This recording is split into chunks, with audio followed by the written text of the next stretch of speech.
Now, in November 1960, remember that John F. Kennedy was elected president of the United States as a result of a telephone call to Mrs. Coretta Scott King.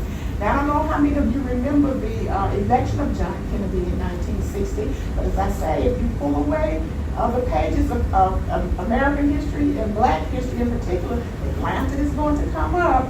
It's because of Atlanta that John Kennedy won the 1960 election. I'm going to really take credit for it because what happened is Dr. King sat in at a restaurant here in Atlanta.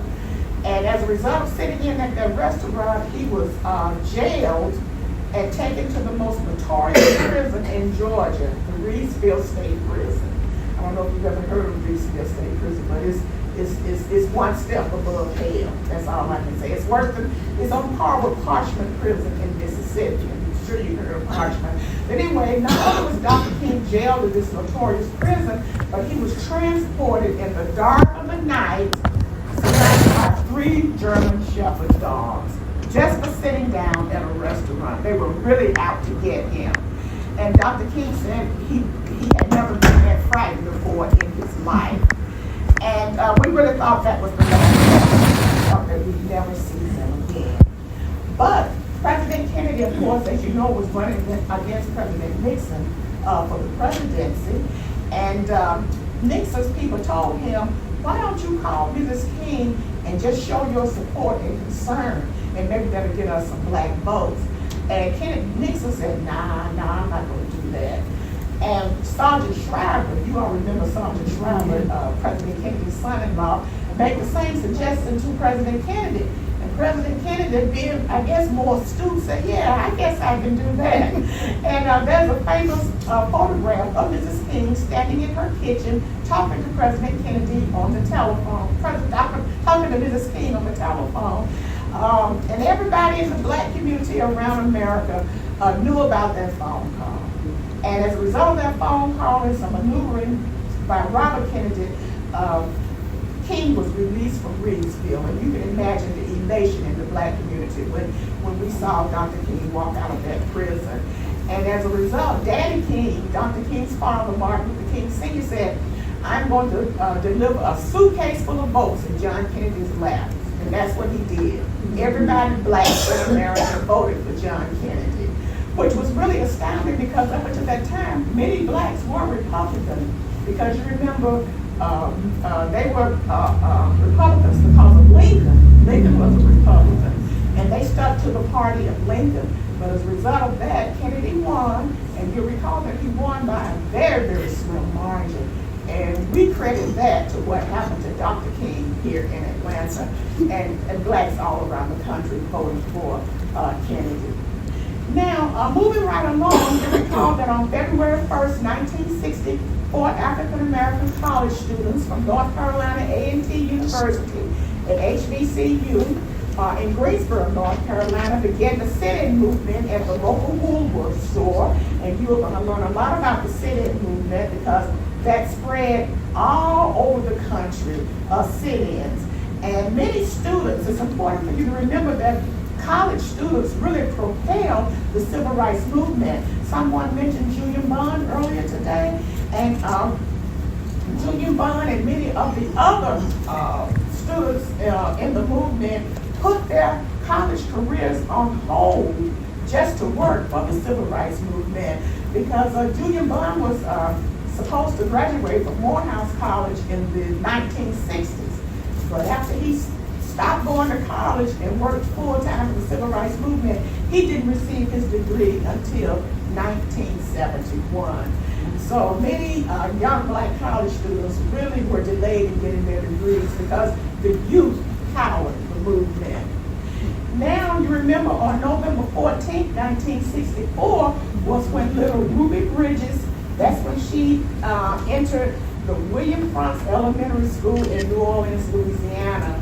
Are you all familiar with Ruby Bridges? This is a painting by Norman Rockwell depicting little Ruby Bridges entering that elementary school. She was the first Black student in New Orleans to integrate a school. And you can imagine the chaos that this produced.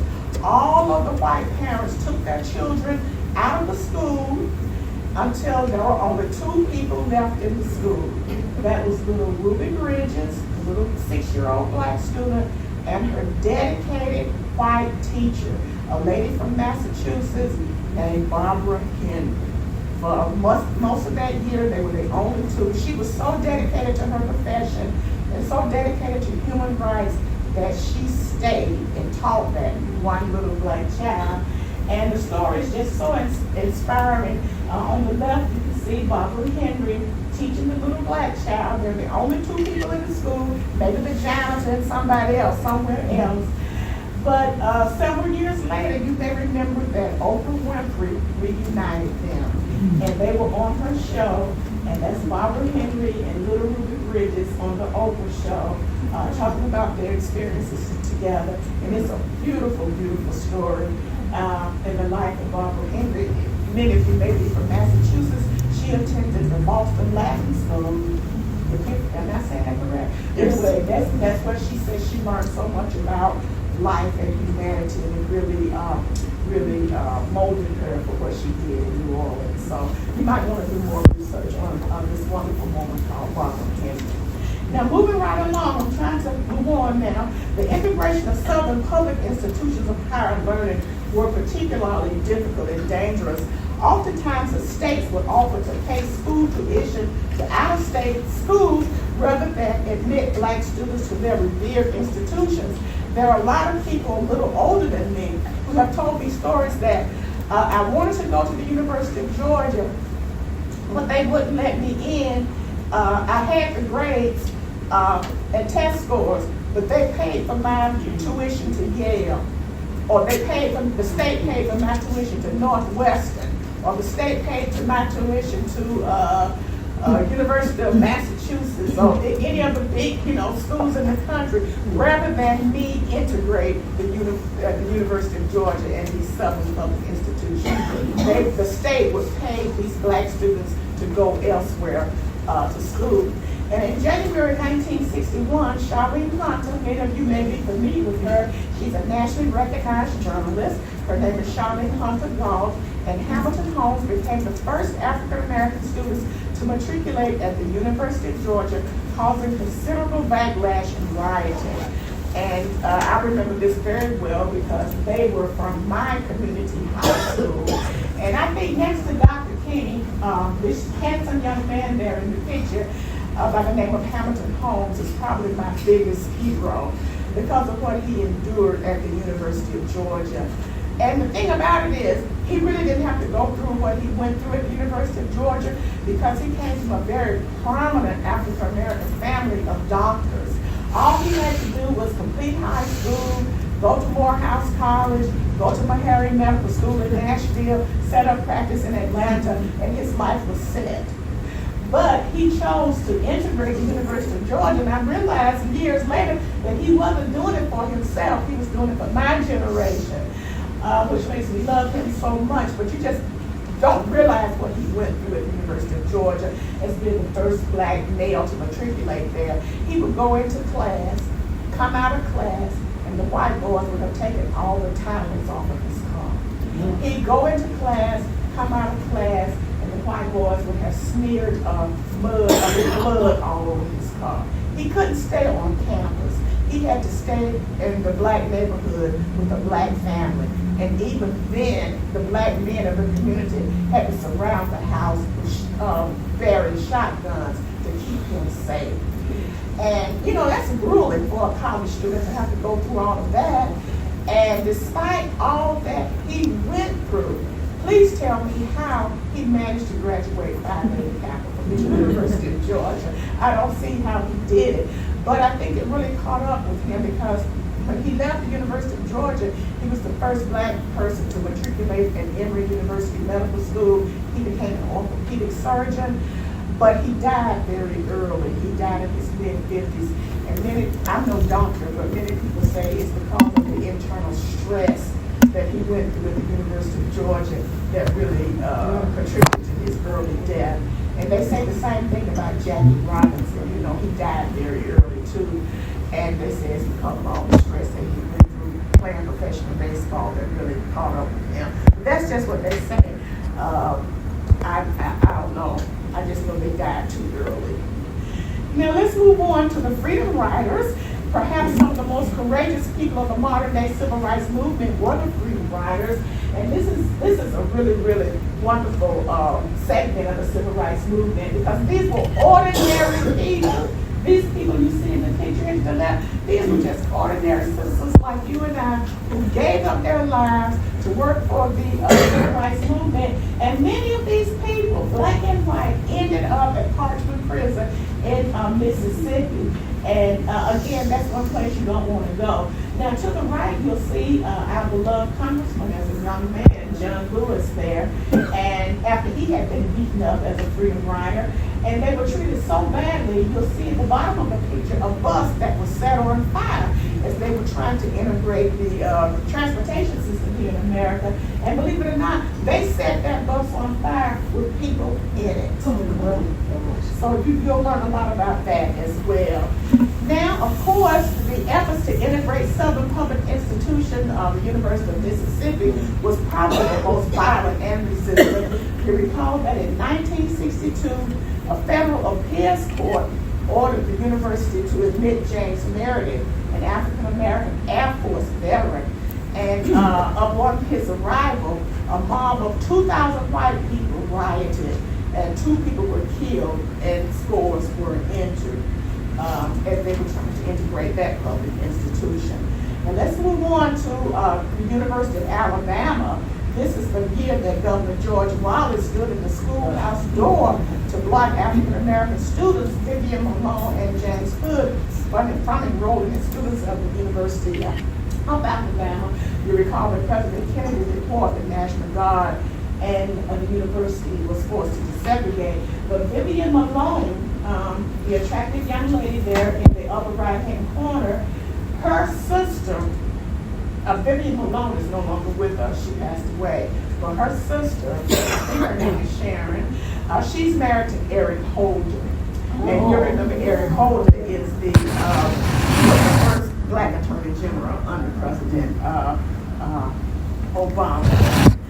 Now, you remember, as we move along, I'm going kind of fast here because I have us to get to the end. But on the evening of June 12, 1963, in Jackson, Mississippi, civil rights activist and World War II veteran Medgar was gunned down by a sniper while getting out of the car in the driveway of his home. And I don't think that Medgar get the attention that he deserves. You remember that Lion Delabeth was standing across the street behind a honeysuckle bush and killed him as he was exiting. And the sad thing about Medgar Evers' assassination is that his family and his children witnessed it. Okay. Now, we remember that on August 28, 1963, 250,000 plus people participated in the Great March on Washington for Jobs and Freedom, one of the greatest masses of humanity ever assembled in America. And of course, the speaker on that march was Dr. Martin Luther King, and he stood in front of the Lincoln Memorial and gave the greatest speech of the 20th century, I Have a Dream. But many people don't realize that although we celebrate the I Have a Dream speech, it almost did not occur. Now, Dr. King was the last person to speak on that hot August day in Washington, D.C. They always put Dr. King last because, he was a great speaker, and no one wanted to speak after Dr. King. And so Mahalia Jackson, people don't realize the great singer Mahalia Jackson and Dr. King were very, very close friends. She traveled with him and sang for him during his rallies. So she had heard practically every speech Dr. King had ever given. And that day, Dr. King started with a good speech, It was, Dr. King never gave a bad speech, but it was a good, what Mahalia Jackson would consider a good humdrum speech. that she had heard him do better. And she just called out in the middle of his speech. She was standing right behind him. You'll notice on the pictures that she was standing right behind Dr. King. And she said, tell him about the dream, Martin. Tell him about the dream. And Dr. King, being an experienced veteran Baptist preacher, just flipped the script and just started talking about reciting his I Have a Dream speech, and he could recite it because he had given it several times before. And it ended up being the greatest speech of the 20th century.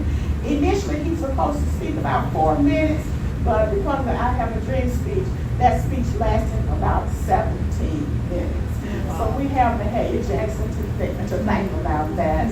And of course, on the heels of the elation of the I Have a Dream speech of March on Washington, Dr. King's 1963 Birmingham, Alabama campaign, commonly known as Project C, occurred in Birmingham, Alabama, and it was the biggest and most dangerous campaign of the civil rights movement.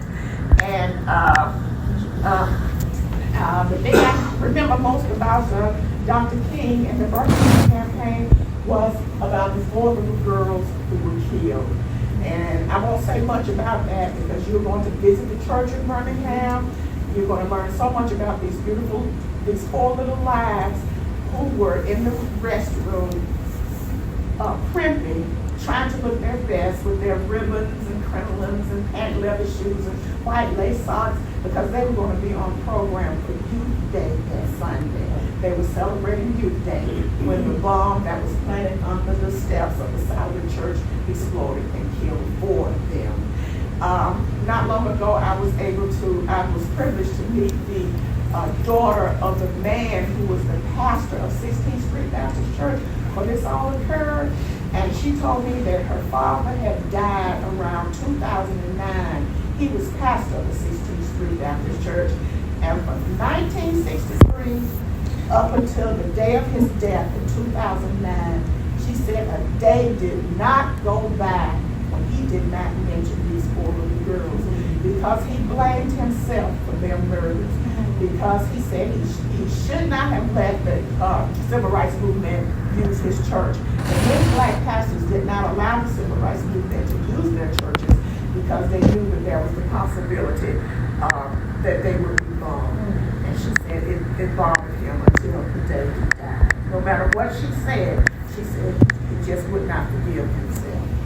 And then, of course, we can't forget November 22nd, 1963, when President Kennedy, who was considered to be a friend of the black community, was assassinated in Dallas, Texas. Remember that Kennedy proposed the civil rights bill that Johnson signed in 1964. And who can forget the passion of Mississippi's Fannie Lou Hamer, one of the most popular voices of the civil rights movement, and she's oftentimes called the 20th century Harriet Tubman. You recall that in 1964 she co-founded the Mississippi Freedom Democratic Party, and she made the quote, "I am sick and tired of being sick and tired, and nobody will be free until everybody is free." Now when you talk about civil rights in the South, there's the South, and then there's Mississippi. Mississippi is a world unto its own. They fought an entirely different war over there. I will be forever grateful to the people of Mississippi because while we were over here in Atlanta basking in the sun, they were fighting a war. And life was so bad for the people of Mississippi. You'd be surprised at the black women who were sterilized without their permission, including Fannie Lou Hamer. She went in for a regular surgery. She had fibroid tumors or something, and without her permission, they sterilized her. So she was never able to have children. And we'll move on now. Now, in 1964, Lyndon Johnson signed the Civil Rights Act of 1964, which of course prohibited discrimination on the basis of color, religion, sex, or national origin.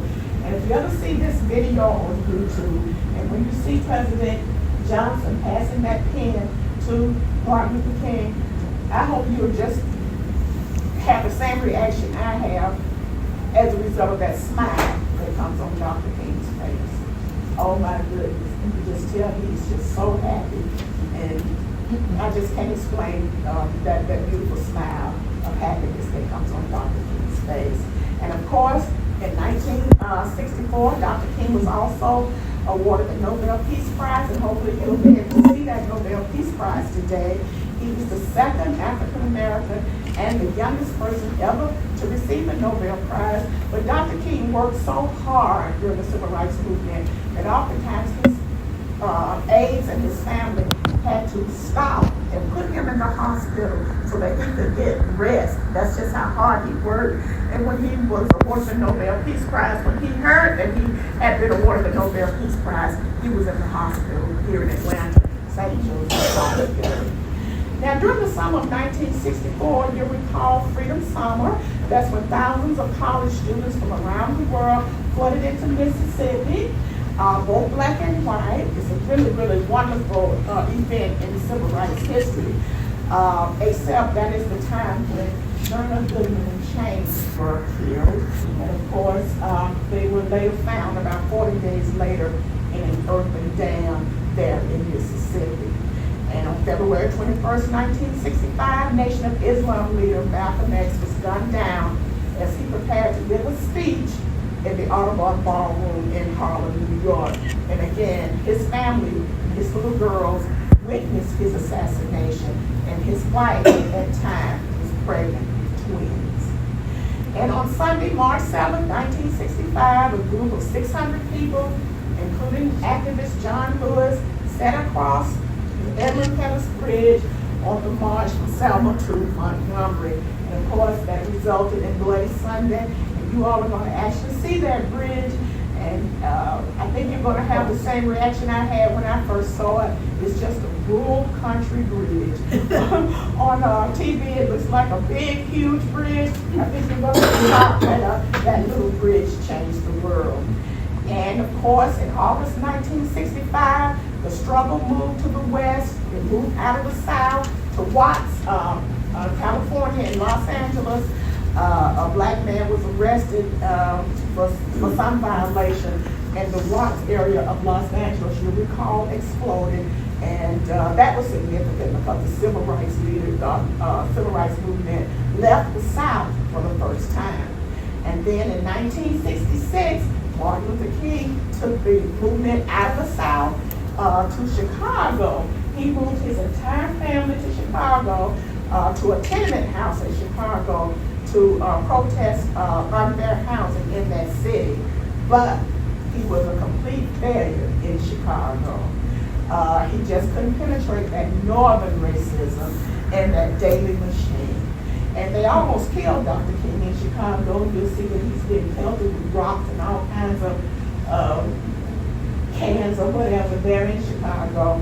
And he came back to Atlanta.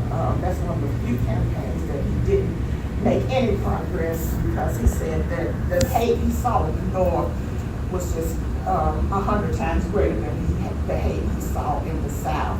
And then in 1967, you recall that in the North again, Detroit policemen raided an illegal after-hours drinking club that resulted into a riot, both in New York, Newark, New Jersey, and in Detroit. And then as we come toward the end now, exactly 1 year prior to the date of Dr. King's assassination, it's mystical. This was 1 year prior. On April 4th, 1967, Dr. King gave his Beyond Vietnam speech when he went to Riverside Church in New York and came out against the Vietnam War. And his popularity plummeted because many people, black and white, said that he had stepped out of his bounds, that he should stick to civil rights and not get involved in international affairs. But Dr. King said that as a man of God, his conscience left him no other choice but to come out against Vietnam.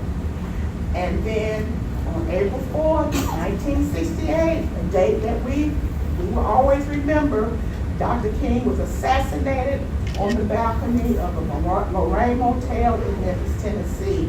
And of course, he was there to help the striking garbage workers. And that night before, he foretold of his death in the mountaintop speech. He was only 39 years old, Dr. King was. He didn't even to get to be 40 years old. The Lorraine Motel, when he was assassinated, was an African-American owned hotel owned by the Lorraine Bailey family. And many people don't realize that Mrs. Lorraine Bailey, the owner, was so distraught and so upset that Dr. King, this fabulous human being, had been killed on her property, that she stroked out that night and died as well. And people don't realize that. And coincidentally, Dr. King's childhood Sunday school teacher died that day of natural causes. So was a little known Black history facts. And of course, I'll never forget the day here in Atlanta when Dr. King was taken from us. I was about 13 years old. It was around Easter time in April. I came home from school. It was a beautiful, beautiful, beautiful Atlanta spring day. The azaleas were out, the dog was out. And my mother told me to get in the car after coming home from school. We had to go to the seamstress because I had to be fitted for my Easter dress. So I got in the car with my mother on this beautiful day. The sky was so blue, you could just touch it, and it seemed like it would crack. And so on our way home from the seamstress, as we were driving down the street that is now called Martin Luther King Jr. Drive, all of a sudden clouds appeared in the sky from nowhere. Just like that, the clouds became so pregnant, and so heavy, and so dark within, the blink of an eye, and it started raining. I mean, it was pouring down rain. So much, there was so much rain we couldn't even proceed in the car. And I looked at my mother, and mother looked at me, and we just thought maybe it was just a freak of nature. We didn't know.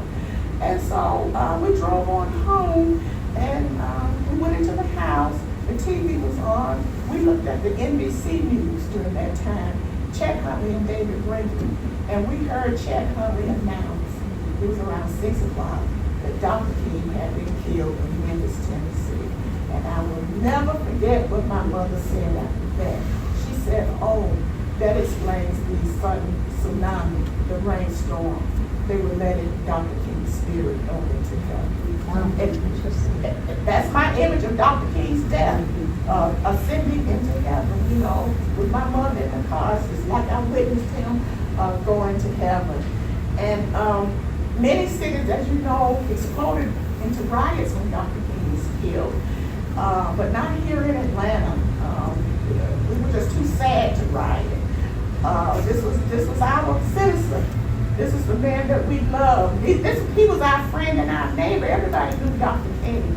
And so we had to prepare for a funeral. Over 250,000 people descended on Atlanta to say goodbye to Dr. King. So many private jets flew into Atlanta for the memorial service that Eastern Airlines had to construct temporary hangars to service all the private jets that came in. Now, guess who coordinated everything and made sure that Atlanta looked well in front of the world when we memorialized Dr. King? Who made sure Atlanta? Woodruff, that's right, Woodruff. And when he got news that Dr. King had been killed, he was in President Johnson's office in the White House. He was in the Oval Office talking to President Johnson. Robert Woodruff was. And he got the phone call that Dr. King had been killed. He didn't panic. He didn't do anything. He went to the telephone, picked up the phone, called the mayor of Atlanta, who did everything Woodruff said.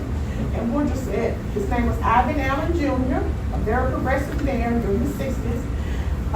He said, "Ivan, as you know, the world is going to be looking at Atlanta when they bring Dr. King home." He said, "I want you to do everything you can to make Atlanta shine, and Coca-Cola will pick up the tab." Okay. So that's why it was very peaceful in Atlanta, because Robert Woodruff was going to make sure that Atlanta's image that they thought was the jewel of the South held up.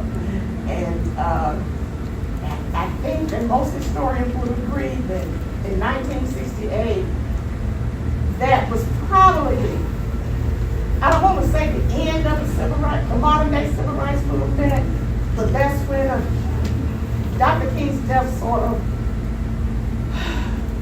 put an end to the modern day civil rights movement, and they took another approach. You understand what I'm saying?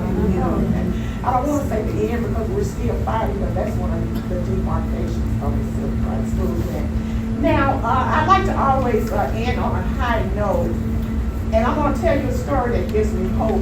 because in this day and time with so much going on in America with our leadership and all, sometimes you got to think about good things to give you hope. And this is something that happened to my husband and I that really, really gives me hope. Around 2000, we were driving down the interstate, I-20 West, going towards the University of Mississippi in Oxford, Mississippi. And I was reading James Meredith, who integrated the University of Mississippi. I was reading his biography, and it was so good. It was detailing what he went through at the University of Mississippi, the riots, the tear gas, the bullets, the name calling, the National Guard, all of that rioting that went on in Oxford when James Meredith was trying to integrate the school. And that was just fixated in my mind. I was really in 1963 when all of that occurred.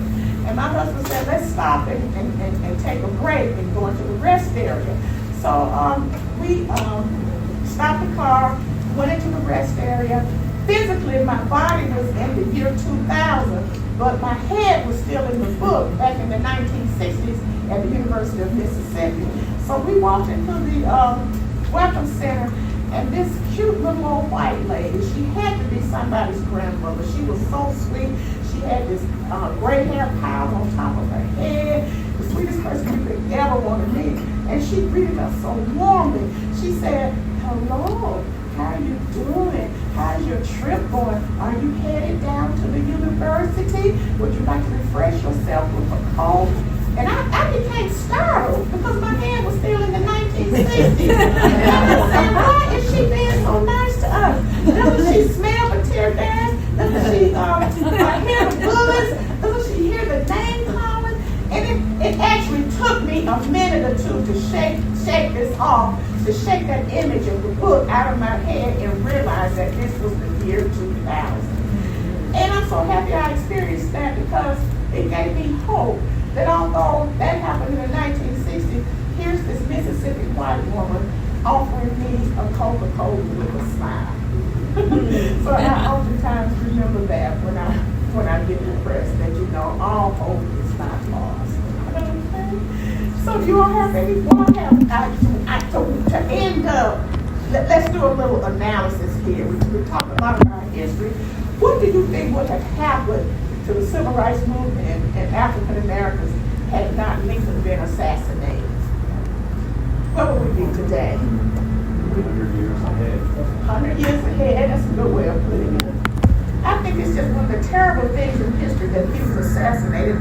You know, just at that point, I think he would have carried us through the Reconstruction rather than President Johnson.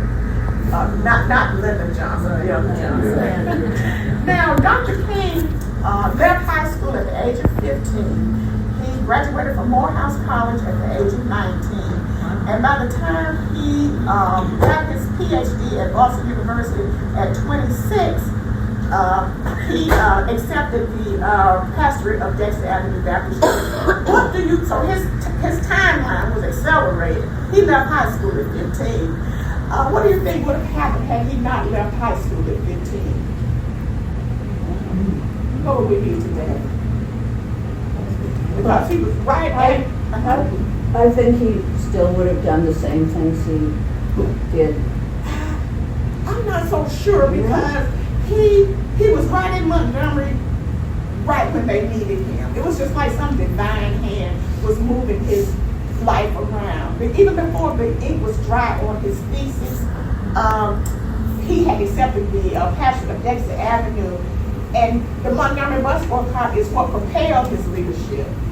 I don't think he would have become the leader that he became had not his life been accelerated like that. Am I making sense? He was right where we needed him at the time when we needed him.